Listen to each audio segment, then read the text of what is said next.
addressing inequities and empowering voices. Chairman Alex Ndudi Enebele, FSM, President, Institute of Strategic Management of Nigeria, Chartered. Keynote speaker, Professor Armstrong Idachaba, Professor of Media and Broadcasting Communication. Panelist, Professor Chris Ochonogo, Immediate Past Head of Department, Journalism and Media Studies, University of Port Harcourt. Dr. Ijoma Tobosia, Secretary, NUJ, River State. Dr. Sarah Joe, University Orator and Associate Dean, Faculty of Communication and Media, River State University, Port Harcourt. Dr. Ibiere Koki, Ignatius Aju University of Education, Rumolomini, Port Harcourt. Chief Host, Dr. Chinyere Igwe, Esquire, Chairman, Morrison Group.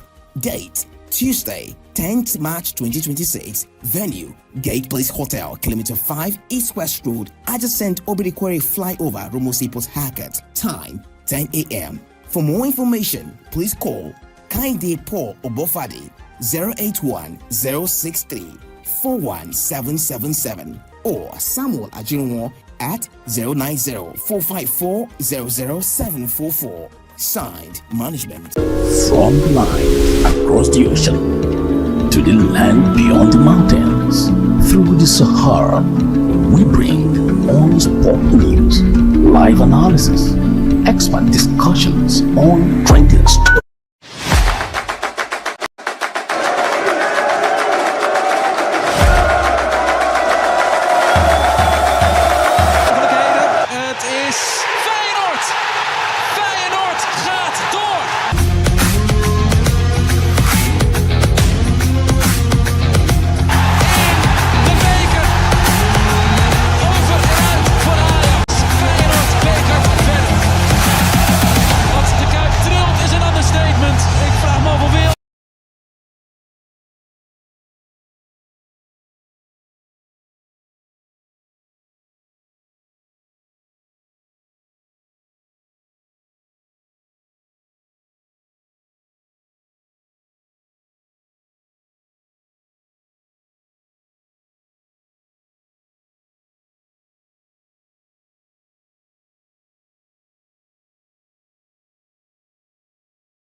It is the 4th of March 2026. On that note, we welcome you to this morning edition of Sport Talk right here on Atlantic Television Network. My name is Emmanuel Mike. Glad to be here to bring you the latest gist in the world of sport. Top on our menu this morning, Nigerian Stars shine with a clean sweep at AFN League. Coming in from the world of basketball, the Tigers are set for battles as FIBA qualifying draw unveiled. In football, Newcastle United dent Carrick's flawless start to the EPL campaign. Details of this and many more will be yours after this short time out.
All right, you're welcome back from that short break. I'm not here alone this morning because Kingsley joins me in the building. Kingsley, good morning and welcome to Sport Talk.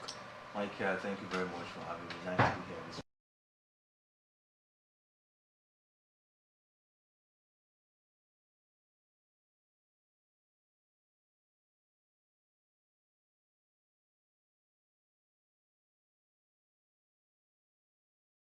Event on Tuesday to complete a clip of 100 meter and 200 meter title at the 2026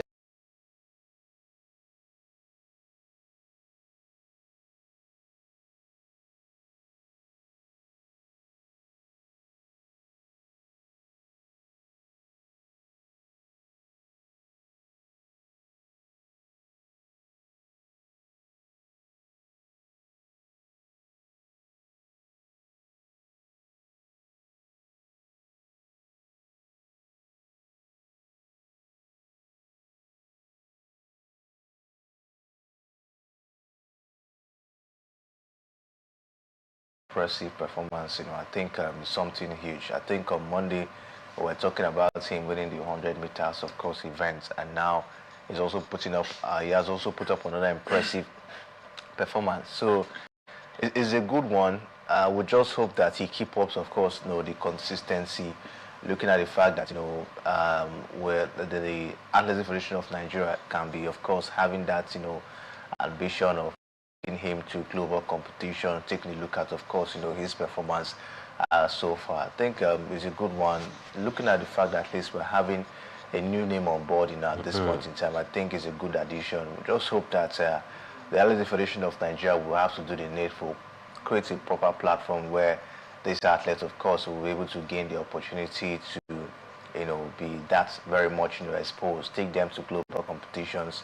And not just that, we have to look at for way these athletes, could, be able to take care of themselves. Some of them don't really have enough money, to be able to take care of themselves, pay their coaches, and as well, feed well. Because as an athlete, you don't just eat anything. Of course, you have to be selective when it has to do with the kind of food. You have to employ a nutritionist who is going to guide you on what to eat to make sure you're stable. All of this costs money, and if you look at it, some of these athletes do not really have that much amount of money to cater for some of these things, looking at the fact that they've not really gotten that exposure, because when you go compete maybe in the Diamond League, all those international competition, that's where the money is. But when you don't have that opportunity, it becomes difficult. But I think this is the opportunity where the Athletic Federation of Nigeria should be able to look at for means where these athletes,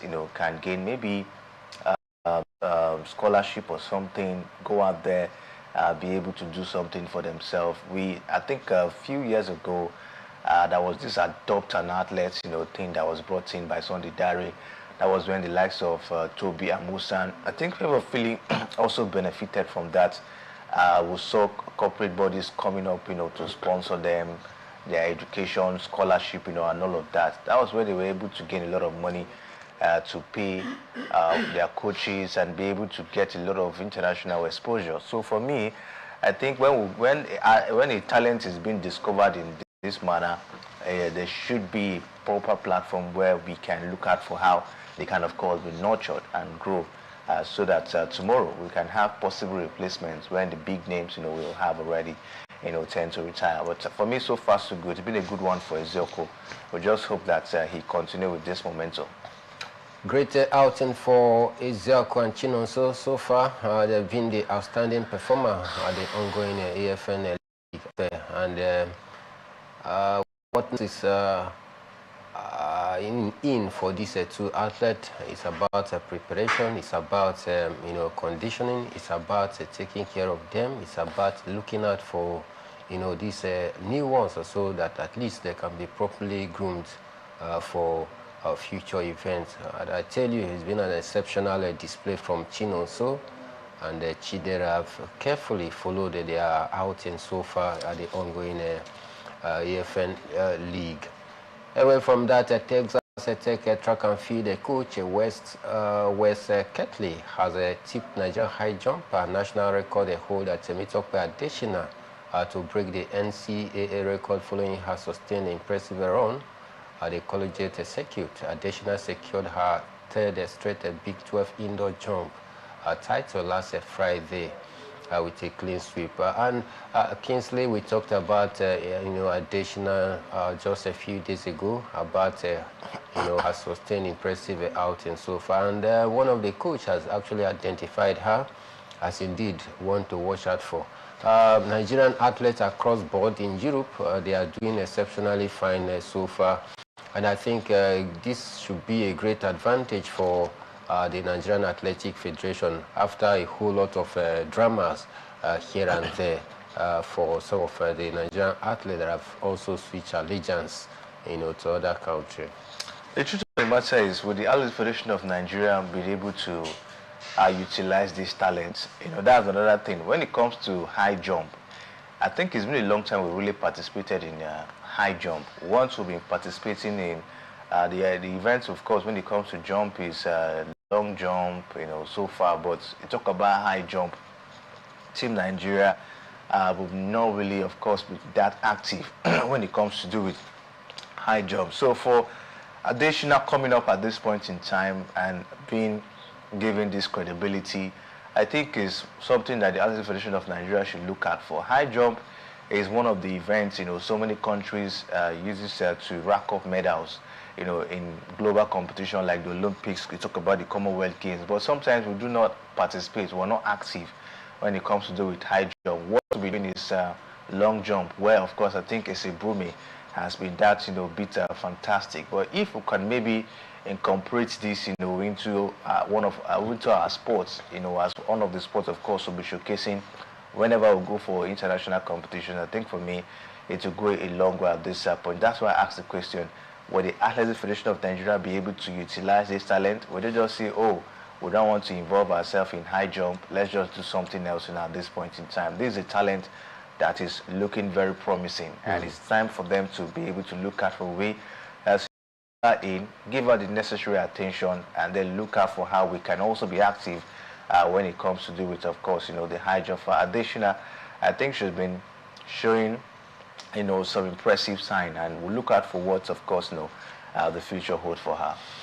Great outing so far, the 12th indoor event for Additional at Temitope. She's been impressive, and of course one of the coaches has also talked about her impressive display so far. It's keeping her among the top athletes for the year ongoing. Away from that to the world of basketball, we can tell you that Nigeria's D Tigers have discovered their opponent in the 2026 FIBA Women's Basketball World Cup qualifying tournament. A draw for the competition took place on Wednesday.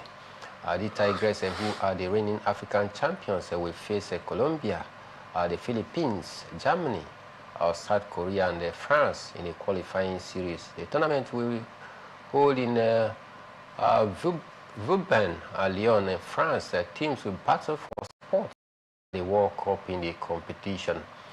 So the opponent of the Tigers are clearly known right now: Philippines, Germany, Colombia, and France.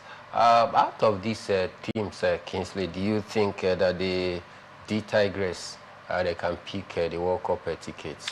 Let's just say it goes. It's really going to be a little bit tricky. You talk about Colombia, you talk about the likes of Philippines, Germany, South Korea. If you look at it, I think for Colombia, the Tigers can possibly, of course, have their way.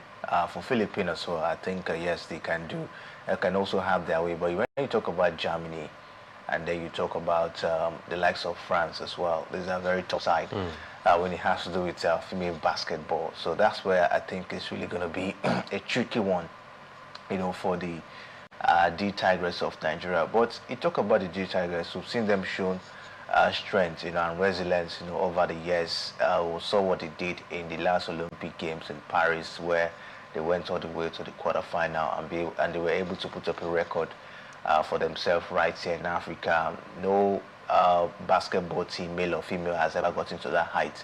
Talking about getting to the quarterfinals of the basketball event at the Olympic Games. And on their way down to that stage, they were able to take out big names, big teams, to say they even competed very well with the United States of America. So I believe with what we're seeing, with the progress we're seeing, from them, the girls looking very much optimistic to achieve something very huge.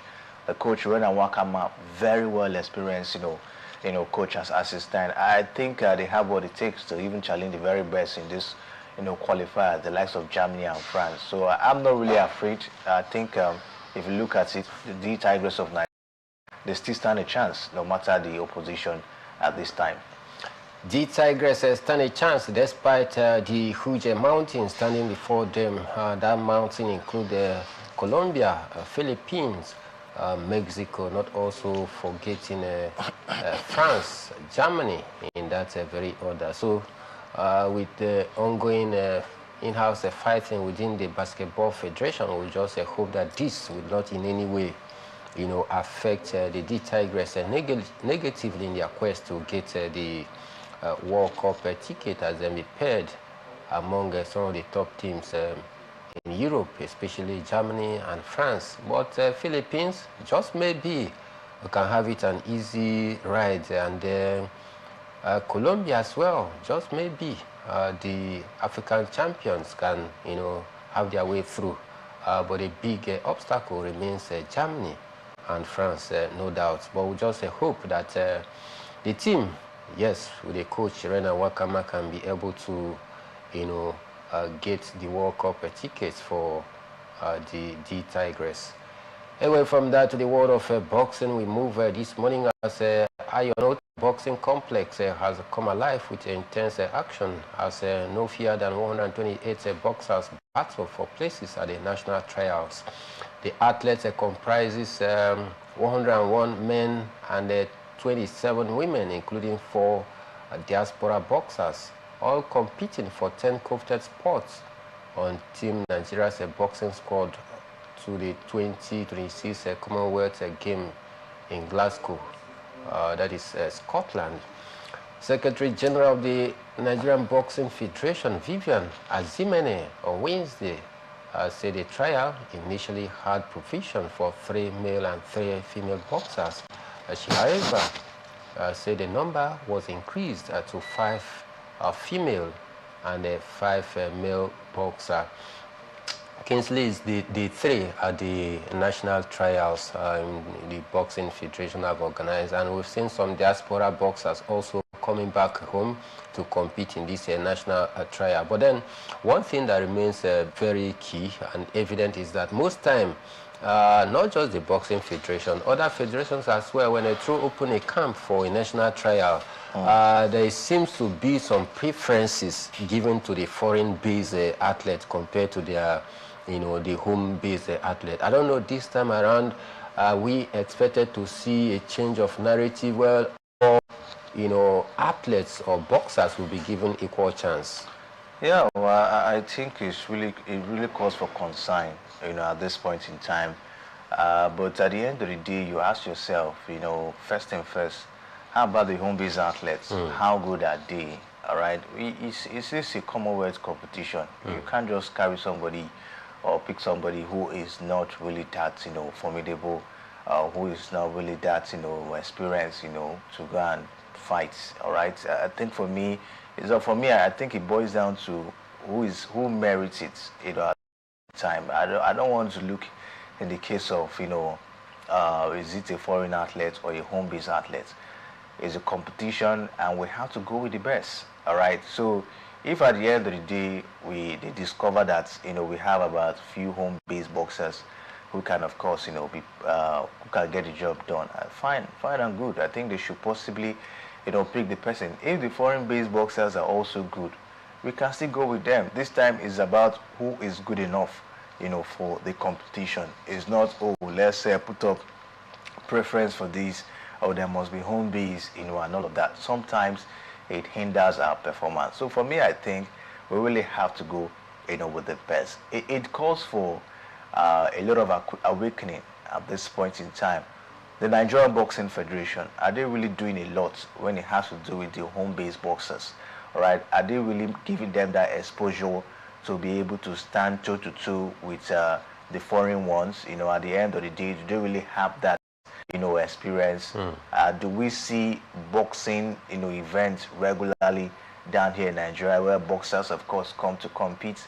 That's the thing. If you look at boxing in Nigeria, boxing has actually been on a decline. We've not really, of course, been able to produce, top-notch boxers, right here in the country. So for me, at this point in time, yes, you will not blame the boxers here in Nigeria due to the fact that they do not really have maybe much ground to give themselves, that exposure or more experience, just like the foreign ones. But at the end of the day, I think that will not count. What is there is who is ready, who is fit enough, at least to be able to bring medals, back, to the country. That's what, of course, we'll be looking at this point in time. Maybe if we can, we'll come back. If there was no home-based boxers being taken down to the Olympic, we'll come and look into it. How do we groom our boxers? How do we make them world class? How do we make them be able to fit in and make sure, of course, they stand in that position of competing against anybody, in the world? These are things, of course, we should look at for this point in time. So for me, it is a competition, and we must go with the best.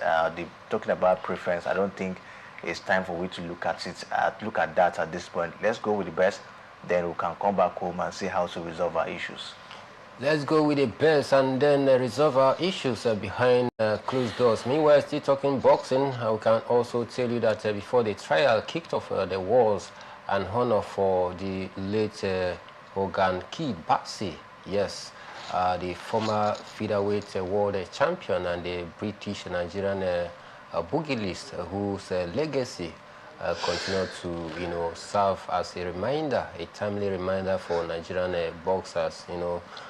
Some flowers and tributes was paid to the grave of the Nigerian pugilist and the former world featherweight champion, talking about Hogan Basi. Most of you who follow through the roots of boxing can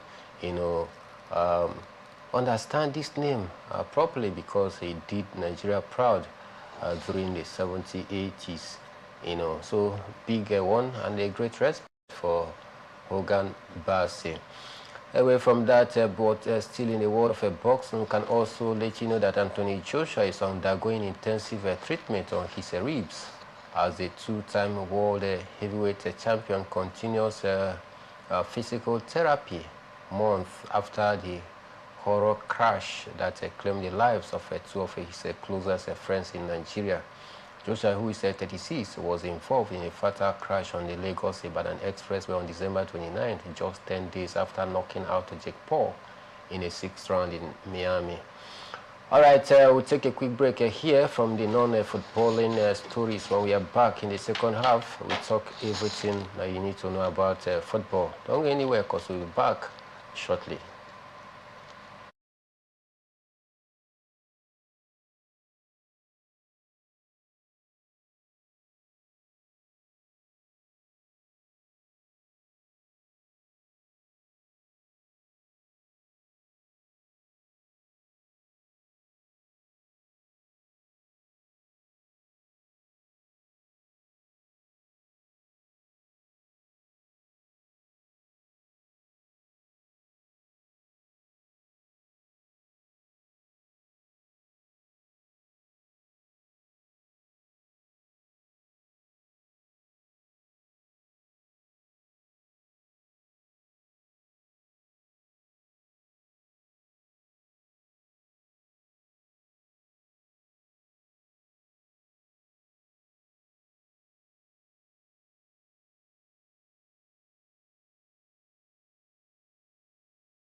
You're welcome back from that short break. You're still onto Atlantic Television Network Sport Talk here this morning, and we are taking you through the latest happening in the world of sports. In the first half, we told you how Chidera and Chinonso are doing pretty well out there, the ongoing AFN Golden League, and also told you how Temitope Adesina has received encomium and praises from her coach out there for her impressive display so far in the world of boxing. Also told you that the national trial taking place back here home, have seen a lot of foreign-based athletes coming back for the boxing trial back here. And in the world of football this morning, Rivers United FC moved to the summit of the Nigerian Premier Football League table following a convincing 3-0 victory over Academy Warriors on Wednesday. Rivers United asserted their dominance early in the second encounter with Wisdom Samuel opening the scoring in the 10th minute to hand the host a deserved lead. After sustained pressure in the second half, Chijo Kemboma doubled the advantage for the home side with a calmly collected penalty kick in the 72nd minute to, of course, give the visitors the dominance. Courtesy of that victory, the Rivers United now have 49 points from 26 matches, sending them top of the Nigerian Premier Football League standing with 2 outstanding games so far. So Kingsley expected a reaction after the defeat they suffered in the hands of Bayelsa United a week ago. Yeah, I think for me it's a good way, of course, to bounce back for Rivers United, beating Academy Warriors 3 goals to nil in that encounter. And for me, it's a good statement of intent, for them. It's been a long time we saw them score 2-3, or thereabout. But thank God that at least Finidi is trying to see how to rediscover the scoring boots, of his strikers. So let's just see how it goes at this point. I think they are favorites when it has to do with the title race. Because, like you mentioned, they have about 2 outstanding games, all right? So if they can be able to make use of the outstanding games, be able to grab the remaining 6 points, I think it will really give them an edge when it has to do with the title race. Enugu Rangers are still there, piling up the pressure. There's also Ikorodu City. But I think these 2 outstanding games give Rivers United an advantage when it has to do with the title race this time. So it is left for them to utilize their chances and be able to rack up the 6 points, in those 2 outstanding games and see how they can be consistent, towards the end of the league. If they do so, I tell you, Finidi George might just be lifting another MPFL title, this time with Rivers United. Great one for Rivers United. Great reaction and response after the defeat against Bayelsa United a week ago as they bounce back to winning ways with a convincing 3-0 victory against Academy Warriors to move top of the Nigerian Premier Football League table. Though they still have 2 games, in hands, but then they are seated at the top of the table. We want to see an advantage for Finidi George after disappointing outing at the continent. They now prioritize the Nigerian Premier Football League as a way of course, giving back to their fans some smiles this season. Can Finidi George do this? We'll just wait and see. Don't forget he has won the league with, Enyimba. Yes, though some say it is an abridged league, but this time around, take a look at this pursuit. Yes, last season against the winner, I want to say a fair one because they finished second behind the eventual winner, Remo Stars, and this season they have continued, to chase for that supreme prize. And of course, they're seated in a very comfortable position as we speak right now with some advantage because they have 2 outstanding games. Let's see if Finidi George is going to win this very trophy for this season. Away from that, the Super Falcons have completed their 2-legged friendlies against Cameroon ahead of the 2026 Women's African Cup of Nations, while the Confederation of African Football, CAF, is expected to break its silence in the next 24 hours on whether the tournament scheduled to kick off on March 17th in Morocco will go ahead as planned. With less than 2 weeks to the tournament, CAF is yet to finalize the competition calendar, while other pre-tournament formalities and promotional activities have been noticeably absent, casting doubts on the visibility of the event. So Kingsley is not even about the friendly games the Super Falcons have played, but it's about the silence from CAF. 2 weeks, less than 2 weeks, call it, before the kickoff of the WAFCON, that is the Women African Cup of Nations.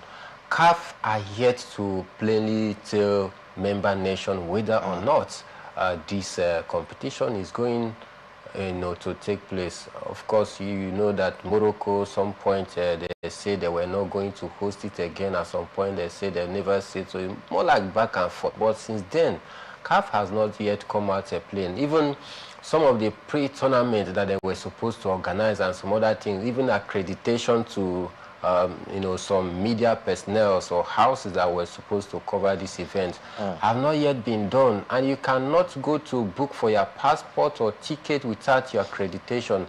A lot, Ghana, as we speak, they are stranded far away because of the fact that the Middle East war has also affected them because of the visa issues. They are not yet back to Africa, and this could be an excuse or excuses for CAF to say, okay, because of that, they are going to postpone. But taking a look at the whole delay and the silence from CAF, is it an indication to say that the WAFCON will be postponed? Yeah, it might be. It might be postponed because I think we have about a few weeks, to the tournament, and nothing has been done.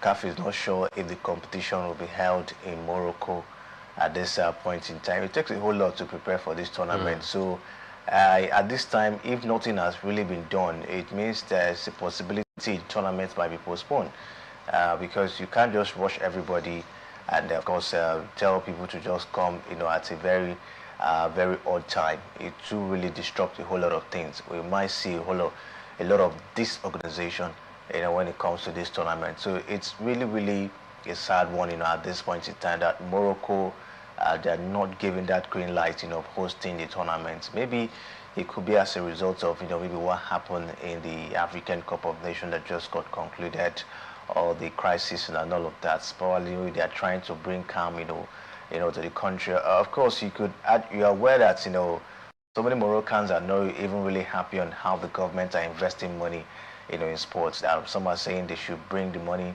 they should invest money in education more than really investing in sports, building top-notch sport facilities and all of that. So there's a whole lot, in Morocco. There was even a protest for that, at some point. So I don't know, maybe the government is actually on a dilemma at this point in time if to host or not, looking at what is really happening, in the country. So we'll just keep our fingers crossed and see what CAF, of course, will do. We hear they have the next 24 hours to be able to release a statement on if the competition, of course, will be hosted down there in Morocco. I think the earlier the better. Whatever they need to do, they should do it in time so that countries that are preparing to participate will, of course, put up their preparation. In fact, some countries have already prepared, like the Super Falcons of Nigeria. You see them, they've played friendly games just to test their strengths before heading down to the competition. But there are still other things that need to be done that this formation will really help them to know if they are going to play the competition, or not. So I think CAF should be very fast when it comes to releasing a statement so that everyone who is actually anticipating the WAFCON, of course, will be ready, and we look forward to see another interesting and a well-organized competition. All right, we hope to see in the next 24 hours or 48 hours thereabouts if CAF are going to, unmute their mouths and tell its a member nation whether or not the WAFCON is going to take place on the 17th of this month, because it's been more like a period of a dilemma for CAF as a team. Preparation are being halted because of the uncertainty surrounding the WAFCON. Away from that, we can also let you know that FIFA on Wednesday confirmed the final lineup for the Inter-Federation Playoff Tournament, naming DR Congo as Africa's representative. The development by the football governing body has dashed Nigeria's hope of qualifying for the 2026 World Cup. In an accreditation notice circulated to journalists ahead of the competition, FIFA detailed the tournament format and listed the 6 participating nations. DR Congo's inclusion leaves no room for the Super Eagles, whose Football Federation had challenged the results of their defeats in the CAF playoff in November 2025. The Nigerian Football Federation lodged a formal protest, alleging DR Congo that they have fielded ineligible players during the decisive tie. So Kingsley, this news is not yet authentic from the reports or from the release I saw on the Nigerian Football Federation website that FIFA has actually ruled on that issue. But then one thing that is sure is that FIFA have included DR Congo in the intercontinental playoff. I don't know what this means for DR Congo and the Super Eagles in terms of their preparation for the World Cup. I don't know, because it's really conflicting at this point. If you want to look at it, Mike, yes, FIFA must, of course, include DR Congo. Depending on when the judgment is given. Is given at this point in time. The Intercontinental Playoff comes up in March 26, all right? So it's very close, and they have to do what they have to do, to, of course, be able to prepare, for that. So for me, you ask yourself, including DR Congo at this point in time, what if they now qualify for the World Cup? Will you have to bring them down or take them out and reinstate maybe the Super Eagles of Nigeria to play at the World Cup? Why? The question is why is it that FIFA have to delay, the verdict up to this moment? And now the Intercontinental Playoff is just by the corner, and we have seen DR Congo, nothing yet from FIFA about the complaint from the Nigerian Football Federation about DR Congo feeding ineligible players. So there's a whole lot at this point in time. But you want to look at it, I think FIFA have to do that by including DR Congo, because they were the one who qualified down to the Intercontinental Playoff. But my concern is, I think would have possibly, bring out their verdicts even before this time, so that we will actually, Nigeria will know their stand. We know, we are not even competing at the, World Cup. DR Congo, they have qualified, and all of that. So I think it's really conflicting at this point in time. But to put the record straight at this point, I think FIFA, they did the right thing by including DR Congo first. That's how it's supposed to be. And secondly, there have been no verdicts yet. All right, there will be no verdict of if DR Congo, are good enough, to compete at the World Cup. Or even though they qualify and all of that, there's no verdict. We don't know if the Super Eagles of Nigeria will actually, of course, be reinstated in place of DR Congo and all of that. So I think the wait still continues about, what FIFA have to say about it. For me, I think the silence is too much. FIFA should be able to come out and put up a statement. This is it. This is it. You can't just keep everybody in the dark and you just continue. The next thing we saw is DR Congo on the list. So many persons will be worried. A lot of persons are concerned about this issue, and I think FIFA should try most as can to put up a statement to make sure that people, of course, are aware of what really happened and why DR Congo should be there, or if Super Eagles of Nigeria should be reinstated in the place of DR Congo at this point in time. All right, we'll see how all of this will go, but we can also tell you that Manchester City FC were held to a 2-2 draw by Nottingham Forest at the Etihad Stadium on Wednesday night. After taking first half lead through Anthony Semenyo's 31st minute strike, City looked on course for victory before Forest mounted a stronger comeback. City extended their advantage when Rodri doubled the lead early in the second half, but Nottingham Forest refused to surrender. In a surprising twist in the English Premier League title race, Morgan Gibbs-White pulled one back midway through the second period, and Elliot Anderson's well-taken goal late on sealed a deserved point for the visitors. So this is a very big setback for Pep Guardiola in their title chase against Arsenal, Kingsley, as they were held at home 2-2 against a very stubborn Nottingham Forest. Yeah, setback for Manchester City. I told you that, you know, Manchester City, yes, despite their impressive form of recent, they can still drop points, you know, as it stands. So I thought that was going to be an easy one for them against Nottingham Forest. But, you know, when you're playing against a team that is possibly bound for relegation, you have to be very careful because they know that they have really nothing to lose. All right, they want to just do anything to make sure maybe they look for a way to, you know, survive. All right, imagine yourself going to rescue a man who is drowning in a river. All right, I don't know if you've actually experienced that. If he holds you, that's what Nottingham Forest actually displayed yesterday. So playing this relegation side, you know, is very threatening at this point in time. Take a look at what Wolves did to Liverpool the other day. So City, where they thought it was going to be the regular come and win thing, they never knew Nottingham Forest, of course, actually prepared for them, you know, as a stand. Huge setback for them. They lost 2 points in that one, and you know, the other one, Arsenal, of course, took advantage of that, and now they are now up, you know, as a stand. So it's looking very interesting. You talk about the title race in the Premier League, and we'll look forward to see how it goes. The title race is looking very interesting. Even the top 4 finish is also looking very, very dicey, as Manchester United were held, or rather were beaten by Newcastle United 2-1. Aston Villa also were whitewashed by Chelsea 4-1. Brighton and Hove Albion were beaten at home by Arsenal 1-0, and Fulham lost at home as well to West Ham United. Manchester City, like we told you, played a 2-2 against Nottingham Forest, while Newcastle United, yes, beat Manchester United 2-1. So for Arsenal, they cling on to their top spot. Now it is 7 points a gap. But then the most interesting match per se, for some special reason for some of the fans out there, is the game between Aston Villa and Chelsea.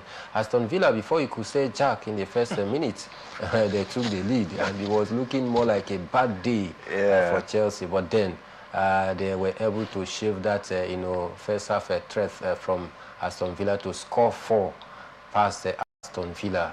And for Manchester United losing, Liverpool also losing, means that Chelsea are gradually advancing their course for the top 4 finish. Yeah, definitely. I think it's a good one. Liam Reznor, I don't think it was a bad option at all.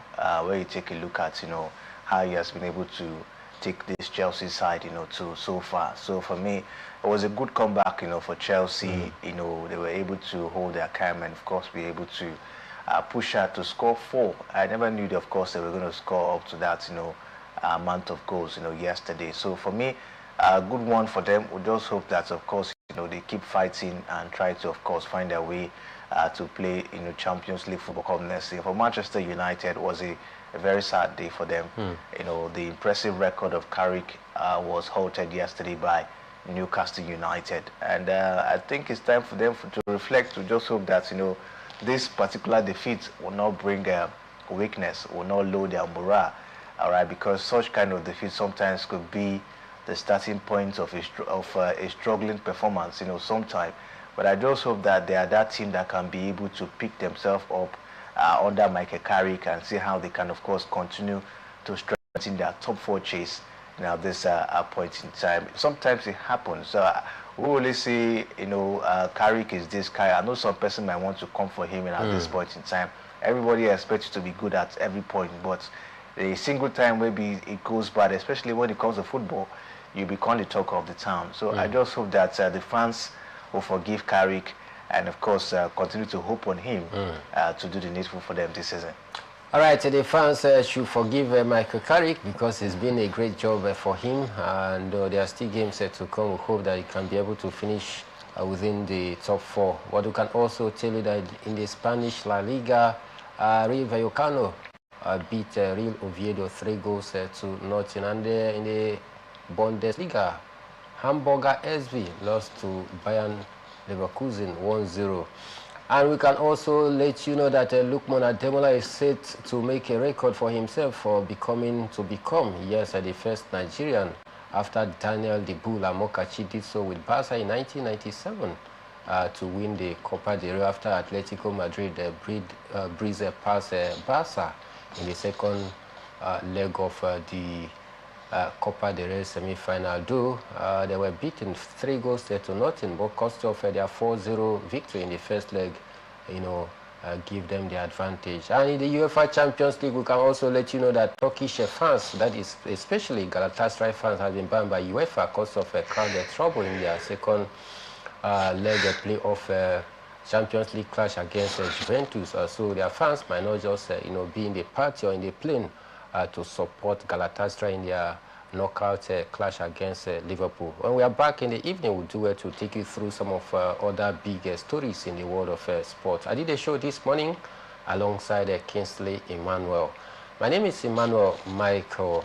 We are saying have a nice day ahead.